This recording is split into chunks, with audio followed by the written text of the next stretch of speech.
नबी पाक अलैहिस्सलाम से एक शख्स ने पूछा, हुजूर शौहर पर बीवी का क्या हक है? तो आपने फरमाया, जब वो खाए यानी शौहर खाए तो बीवी को खिलाए, जब लिबास पहने उसे भी पहनाए, उसके चेहरे पर ना मारे, उससे बदसूरत ना कहे, और अगर समझाने के लिए उससे अलहदगी करनी पड़े तो घर में ही अलहदगी करे। अल्लाह अकबर। एक बार हजरत उमर फारूक रज़ी अल्लाह अन्हु की बारगाह में सुनिए, बड़ा दिलचस्प वाक़या।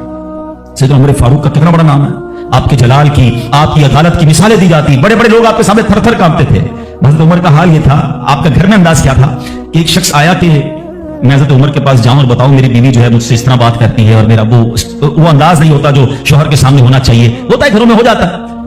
तो हजरत उमर के दरवाजे पर पहुंचा ना, तो अंदर से उसे सैयदना उमर फारूक रज़ी अल्लाह तआला अन्हु की ज़ौजा उम्मे कुलसूम रज़ी अल्लाह तआला अन्हा की नाराजगी की आलम में गुफ्तगू करते हुए सुना। वो हजरत उमर से बात कर रही थी, तो वो शौहर सोचने लगा कि मैं तो अपनी बीवी की शिकायत लेकर आया था, हजरत के तो घर का भी मामला ही ऐसा ही है।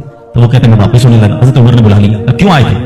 तो कहा कि मैं तो हजरत अपनी बीवी की शिकायत करने आया था, मगर मैं आपके दरवाजे पर आया, आपके घर का माहौल देखा तो मैं समझ गया हम दोनों एक ही मामले में हैं, आपका भी वैसा ही हाल है। अब हजरत उमर ने जो उनकी तरबियत फरमाई ना, आपने फरमाया मेरी बीवी के मुझ पर चंद राइट्स हैं, चंद हुकूक हैं, मुझे इससे चंद फायदे हासिल होते हैं जिसकी बिना पर मैं इससे दरगुजर करता हूं। पहला ये कि ये मेरे लिए जहन्नम की आड़ है, मेरा दिल इसकी वजह से हराम कामों से बचा रहता है। नंबर 2, जब मैं घर से निकल जाता हूं ये मेरी खजांची बन जाती है, यानी मेरे माल की निगहबान बन जाती है, मेरी धोबन बन जाती है, मेरे कपड़े धोती है, मेरे बच्चे की परवरिश करती है, मेरे लिए रोटियां और खाने पकाती है। तो वो शख्स कहता है सारे फायदे तो मुझे भी अपनी बीवी से हासिल हैं, तो मैं तो कभी दरगुजर से काम नहीं लेता। वो मुझे कहती मैं उससे लड़ना शुरू कर देता हूं। कहता आज आपकी बात से नसीहत मिल गई, अब मैं अपनी बीवी की छोटी मोटी बातों को मैं भी दरगुजर कर दूं।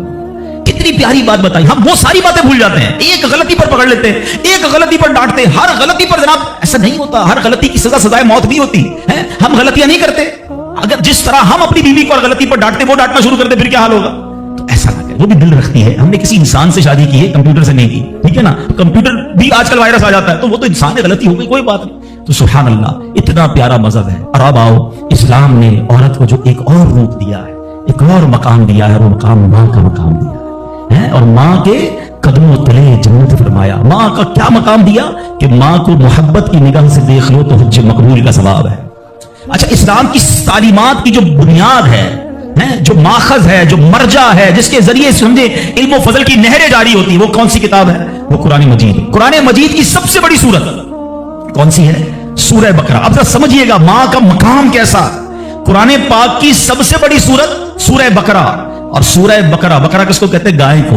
ये कौन सी गाय थी? ये दुनिया की सबसे कीमती गाय थी। अगर इस तफसीर को पढ़े ना तो अल्लाह अकबर, पता ये चलेगा कि कुरान पाक की सबसे बड़ी सूरत, उसका जो सेंट्रल आइडिया है, जो मेन टॉपिक है, वो भी माँ का अदब ही है। एक नौजवान को था ना, इसने माँ की खिदमत की और अल्लाह ने उस खिदमत का सिला ये दिया कि एक ऐसी गाय उनको मिल गई कि जो सोने के वजन के मुताबिक बेची गई। तफसीली वाकया है, मैं वाकया पूरा बयान नहीं करता, इशारा दे रहा हूं कि सूरह बकरा का भी अगर पैगाम पढ़े, मुफस्सिरीन ने लिखा कि सूरह बकरा का पैगाम यह है कि अपनी माँ का अदब करे, अपने वालिदैन का अदब करे, और जब वालिदैन का अदब करता है अल्लाह ऐसे नवाजता है, गैब के खजानों से नवाजता है। और माँ की दुआएं, अल्लाह अकबर। हजरत बायजीद बिस्तामी कितने बड़े अल्लाह के वली हैं, आपके बारे में आता है।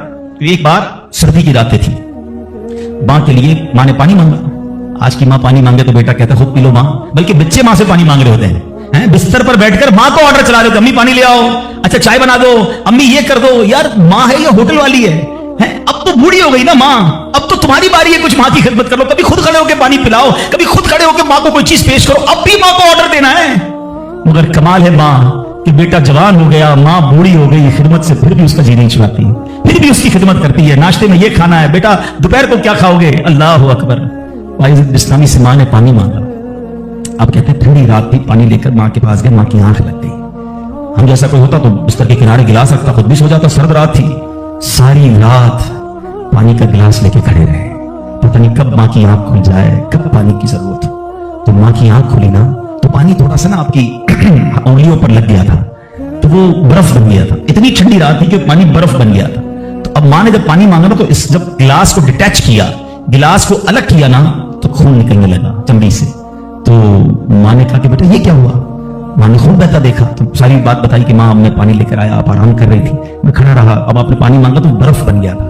तो माँ ने क्या कहा? ऐ अल्लाह मैं इससे राजी हूं तो भी इससे राजी हो जा। माँ के दिल से दुआ लगी ना, वो बायजीद बिस्तामी बन गए। वो अल्लाह के वलियों में बहुत बड़ा मकाम उन्होंने हासिल कर लिया।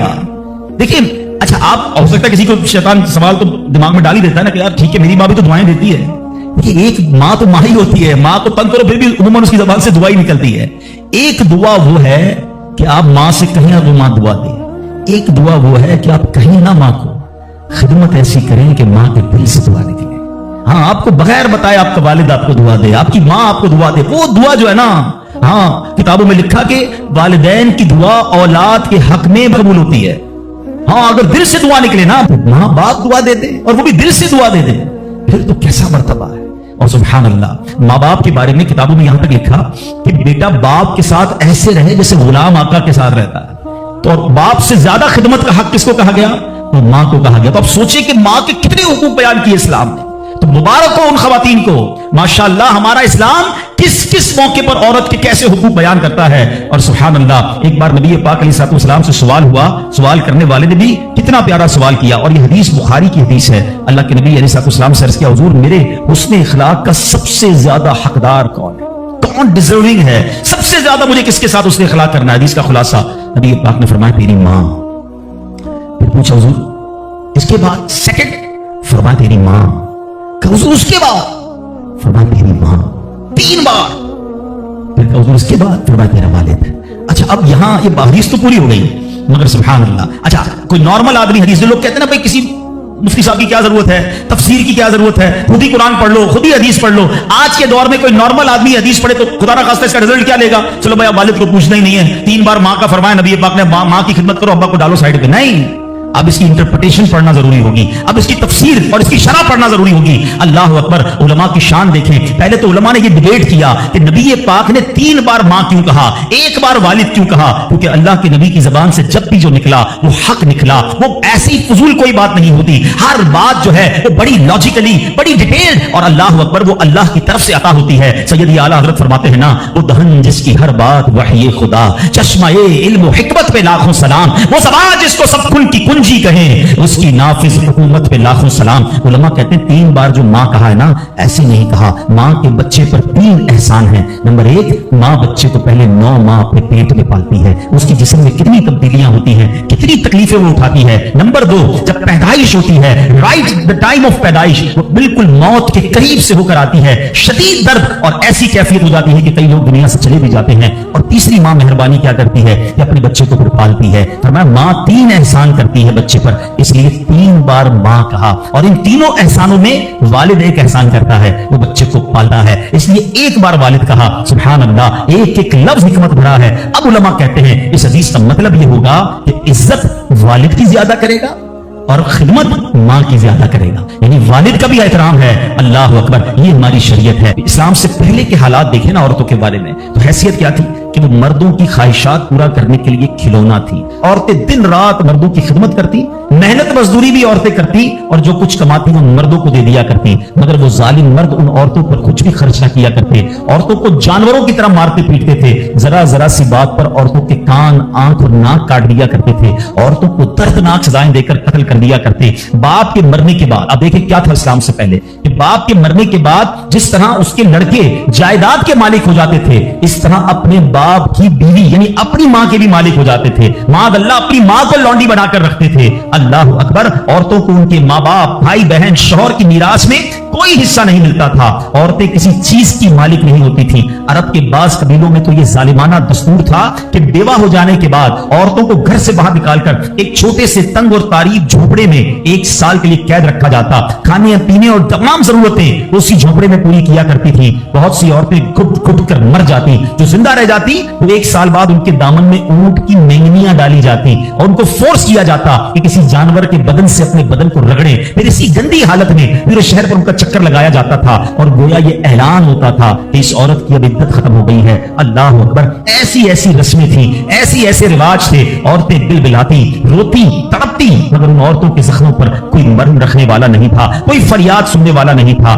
اللہ اکبر, 12 ربیع الاول کی صبح صادق کے وقت کائنات میں ایک ایسا نور جلوہ گر ہوا, ایک ایسی شخصیت آئی جہاں جس نے جہالت کے اندھیروں کو ختم کیا, وہاں ساری دنیا کی عورتوں کے لیے ایک ایسے دکھ کا مداوا بن کر آئے. نبی پاک علیہ الصلوۃ والسلام ایسے احکامات لے کر آئے, اتنی پیاری شریعت اور مذہب لے کر آئے, اس میں اللہ کے دین نے عورتوں کو ایسا مقام عطا کیا کہ سبحان اللہ, عورتوں کی قسمت کا ستارہ چمک اٹھا. اسلام کی بدولت जालिम मर्दों के जुल्म सितम से कुचली और रोंदी हुई औरतों का दर्जा इस कदर बुलंद हुआ कि औरत मामलात जिंदगी और मौत के हर मरहले पर औरत को बावकार मकाम हासिल हुआ। मर्दों की तरह औरतों के भी हुकूक जो है वो बयान किए गए। औरतों की हिफाजत के लिए अहकामे खुदाबंदी नाजिल हुए। औरतों को मालिकाना हुकूक मिल गए। औरतें अपने मेहर की रकमों, अपनी तिजारतों, अपनी जायदादों की मालिक बना दी गई। अपने माँ बाप, भाई बहन, औलाद और शोहर की मीरासों की वारिस करार दी गई। अलगर्ज वो औरतें जो मर्दों की जूतियों से भी ज्यादा जलील और खार थी, इंतहाई मजबूर और लाचार थी, वो मर्दों के दिलों का सुकून और उनकी घरों की मलका बन गई। चुनांचे कुरान मजीद साफ साफ लफ्जों में खवातीन के, औरतों के हुकूक बयान करते हुए इरशाद फरमाता है, बिस्मिल्लाहिर रहमानिर रहीम, खलक़ लकुम मिन अनफुसिकुम अज़वाजन लितस्कुनू इलैहा वजअल बैनकुम मवद्दतन व रहमा। कुरान कहता है तुम्हारे लिए तुम्हारी जिन्स से जोड़े बनाए कि उनसे आराम पाओ और तुम्हारे आपस में मोहब्बत और रहमत रखी। अब कोई मर्द ना औरतों को मार पीट सकता है, ना उनको घरों से निकाल सकता है और ना कोई उनके मालो असबाब या जायदादों को छीन सकता है, बल्कि हर मर्द पर मजहबी तौर पर औरतों के हुकूक अदा करने लाजिम है। अल्लाह अकबर। गोया इस्लाम ने जुल्म का दरवाजा बंद कर दिया, कभी मां के रूप में, कभी बेटी के रूप में, कभी बहन के रूप में, तो कभी ज़ौजा के